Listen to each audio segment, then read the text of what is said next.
Tried looking up some videos on Hugo Chavez and what his opinions are about WikiLeaks. And there is a really good documentary on South of the Border. It's called South of the Border.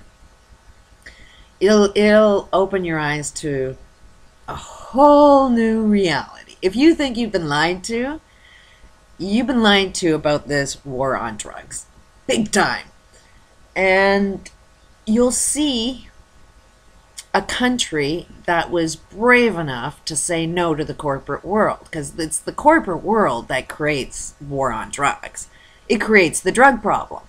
It creates the reason why you need everybody to be on drugs. It creates the industry of drugs, and then it creates the war on drugs. Your media has lied to you, because it's, and I found it really, really funny that I mentioned it just in one post with some person, I don't know who it was, but as soon as I made this, and I think it was an Alex Jones fan, and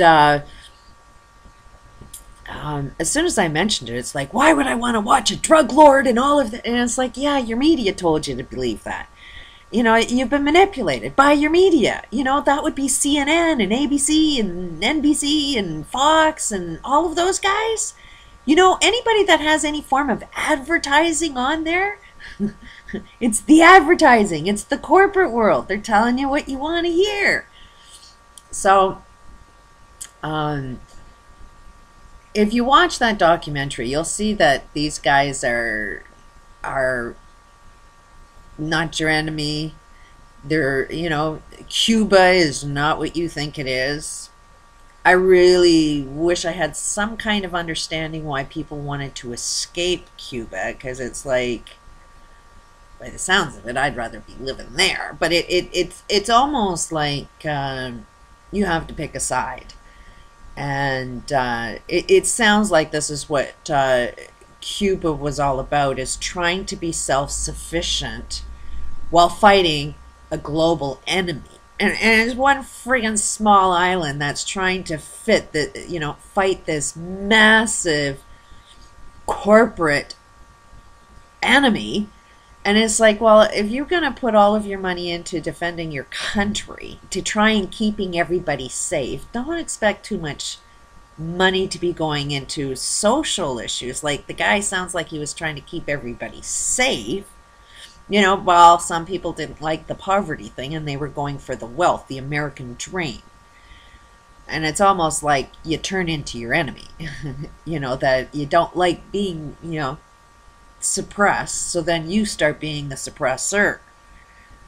And I'm sure people that have lived in Cuba have a lot of horror stories, but we have some really bad horror stories in our, you know, Canadian free country. There's homeless people here. There's a lot of crime that's been not reported in our country, and this is supposed to be the best country. So I would go and take a look at South of the Border. Really interesting, completely different picture than what you think it's going to be. And I'm trying to, if anybody sees anything, any interview that can be translated, I'd love to see what Chavez is saying about WikiLeaks. I have a feeling that he's probably one of the, like I said before, you'll know the crooks. And the crooks are going to be the ones that are against WikiLeaks. I have a suspicion every president in South America and Cuba is like right on WikiLeaks. Why do you think these countries are in support of WikiLeaks? I could be wrong, but I'm not seeing it. I'm kind of seeing that they're cheering on WikiLeaks. Can't really, you know, it's not English, so I can't be sure, but from the little bit that I can research, it just sounds like, yeah, why is Cuba agreeing with WikiLeaks?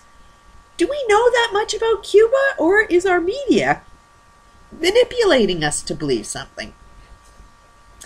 And the hard pill to swallow, the American dream has been screwing the planet. The American dream has created your terrorists.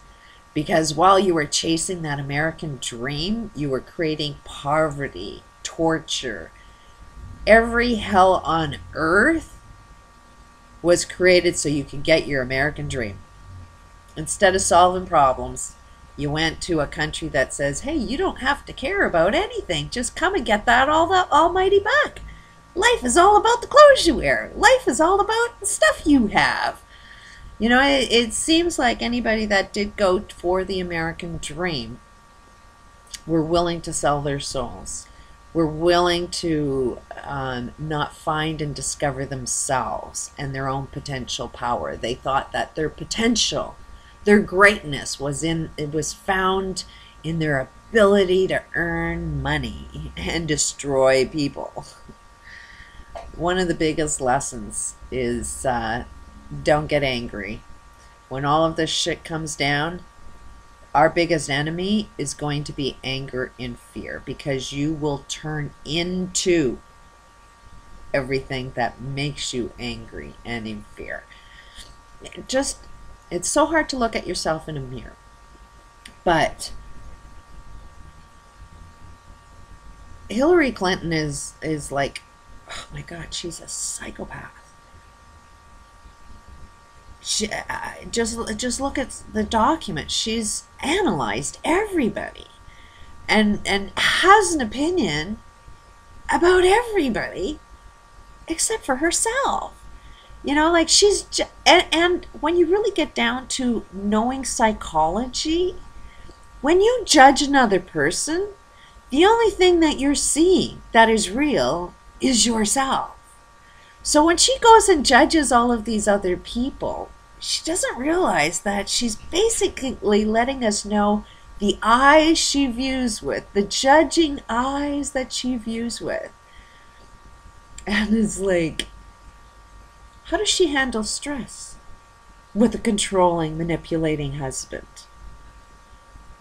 You know, has she blocked out any emotion, any feeling? Don't get attached to anything, otherwise stress will get you. You know, here's a woman whose husband is getting blowjobs at work, and she's saying, not my husband. I'm in complete denial of everything. Not my husband. You know, she was made to look like a total idiot for not seeing the obvious. And then you knew she knew what was going on, but she was in denial, you know, doesn't want to admit to anything, trying to protect, you know, the dominating husband. You know, we got to make the dominating husband look good at all times. And no matter how many crimes or whatever, she's going to be the guy that supports her man, you know, beat me at home, you know, make me look like a fool in front of the whole friggin' world and let me make you look good. How does she handle stress? And one thing is, that really makes my heart just bleed, is Chelsea Clinton. It's like, man, she must have been analyzed to death by that mother. I mean, and she's got you gotta be a criminal. You gotta do everything that's, I mean, the child was raised in a home that was completely immoral. And yet her mother's judging her constantly. And to what? To be a good person? If the whole goal is to have zero morals, to be a criminal, what have they taught Chelsea? And how much, you know, is she forced to do the wrong thing because her mother's there judging so severely? Like, my heart just goes out to that child, that she must have gone through hell having a mother like that, having a father that doesn't, you know, he's off killing the friggin' planet with vaccines and thinking he's saving the world. And man, if you ever accuse him of doing, you know, how dare you? You know, like, he thinks that the title president is an honorable thing these days. And it's like, check out WikiLeaks. We've known for a long time that none of the presidents are an honorable thing. We know it's like you're bought and paid for by the corporate criminal entities. I mean, that guy has, had enemies all the time. I wonder who these enemies were. He was always accused of criminal acts. Clinton has not, I mean, I've never seen his name not attached to a criminal accusation. And then they said, we got our enemies. Well, yeah, your enemies have been trying to stop you. WikiLeaks now is trying to stop you. I mean, what will it take for you to look in a mirror and say, I'm a little screwed up right now? Like, and then at the end of the day, it's like, if the corporate world manipulated you to believe something, you got to understand something manipulated these people to do what they did. So it is kind of a forgive them, for they know not what they're doing. They are mentally ill. And where did they develop their mental illness? Their parents prior to them, the society that they came from. Like, this is learned behavior, and it's not like it's an intention to destroy the planet. No. These people have such a lack of love in their own human experience that they need to have as much stuff as possible, because I mean, they showed us what kind of world they wanted to create, and they wanted to create a world that love means stuff. So they've tried to manipulate a whole planet that says love means stuff. And we're waking up to, okay, love is not really stuff, but look at who has the most stuff. The one that has the most stuff is the one that's lacking the most love, in search of love, and thinking that it'll only come because of stuff. But in order to get stuff, they've been killing off the planet. And the only way to get love is by not killing us so we can love you. Love comes from other people, but it's kind of hard to love you when you're killing us. And you're killing us because of the stuff, and it's like you got to pick something. You want love from your stuff, or do you want love from another human being? Love from another human being is a little bit more real than the love you'll get from stuff. Stuff is just the coldest love there is. And these people just don't get that. I mean, they need some help to see that. And that's why if anybody watches any of my videos, it's like, do not hate these people. They are lost in their own psychological bullshit. What they think is right, they really, really do think is right. They think they are saving the world, even though it's a death wish. At the end of the day, if you really understand their psyche, because they don't get love, and because we're loving beings, they don't believe love exists, because they have all the stuff, and they know that they ain't getting the love. So deep down in their subconscious mind, they do know the only place you're going to get a sense of peace and love is through death.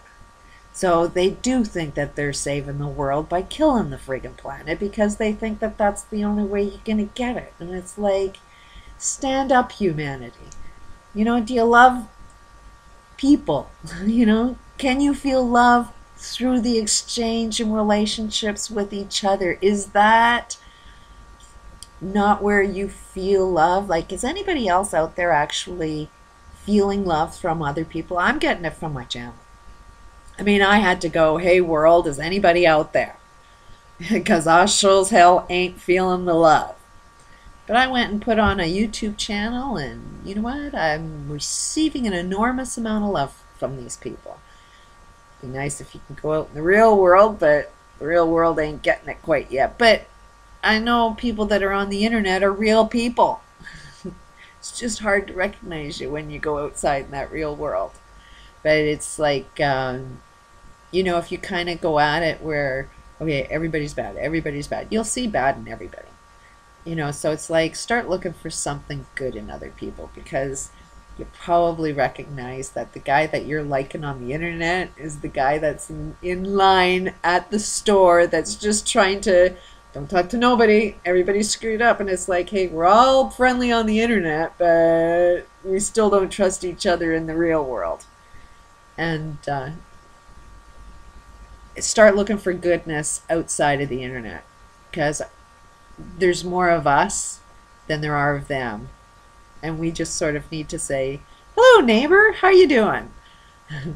You've been screwed, so have I. Let's get together. Peace out.